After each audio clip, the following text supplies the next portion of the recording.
Have you ever experienced this condition where you begin to doubt your ability to do something, or moreover get scared of being exposed as a fraud? You are just listening to a young man who has been suffering from this psychological occurrence since birth, and it is what we call the imposter syndrome. Many people just like me also suffer from this psychological condition, but perhaps do not know what it is called. It is simply the imposter syndrome, as I mentioned. Back in basic school, I was so much enthusiastic about playing in the school's football team, and watching from bench how my colleagues used to play.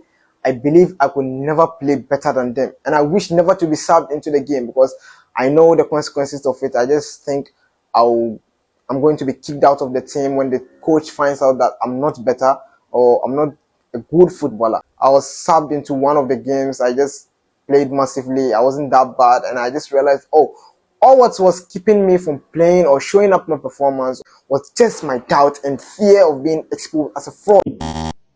The second time I recall diagnosing myself with this condition was in the senior high school, where everyone knows you to be, in quote, the smart guy, and your name is being included in any form of academic activities. And for that second, I just start to think, am I really the man for this? Will I be able to do this and all that? I just get scared, and I just try to see who is involved, who are you going to compete with, who are the opponents, and all these thoughts just keeps running in my head, and I just be like, no, I'm not going to do this. I just think about the consequences of failing such quiz competitions, such Olympiads.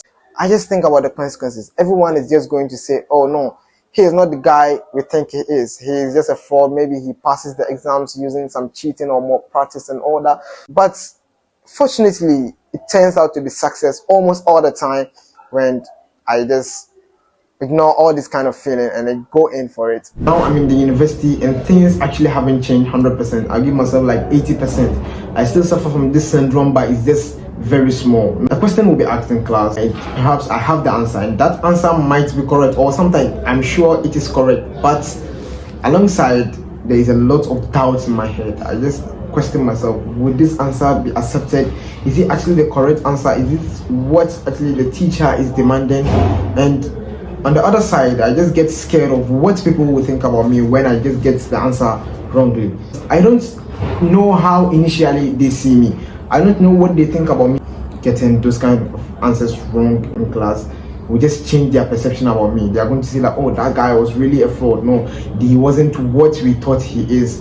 And that will actually give me a bad feeling when I hear that. Sometimes when I just try to do, I just shiver and I'll be like, I want to try, so that I just keep myself from shame. At least if I get it wrong, everyone knows that I just tried. Now we come to the tips to my 80% success in overcoming this syndrome. Number one is forget about how people think. You don't control that. You only control how you think, which is sometimes even difficult for some people. How much more controlling how people think? You have no power over that. They choose to think whatever they want and forget about how they see you. Don't do some things because you want to impress people, or maybe what people will think about you after your failure and whatsoever. Just try your own best. Don't be fake, just be real. Know that you did it from your own self. You didn't cheat. This is the real you, and that is it. Again, don't try to always be the mastermind. Just try to be a guide the people. When someone seeks for your assistance or help or whatsoever, don't try to show the person, no, I am the mastermind, and then for that matter, that is why you came to me, and I'm going to show you this, I'm going to put you on this, I'm going to put you on that. No, just try to cooperate with the people, just try to side with the people, just try to be at the same level for some time with the people, so that you save yourself from embarrassment, and then that kind of scare will just go away for good. Okay, so that's it. I just hope you found this video productive. Just subscribe to my channel. I just bring you more tips about productivity and self-improvement. Thank you. Stay blessed.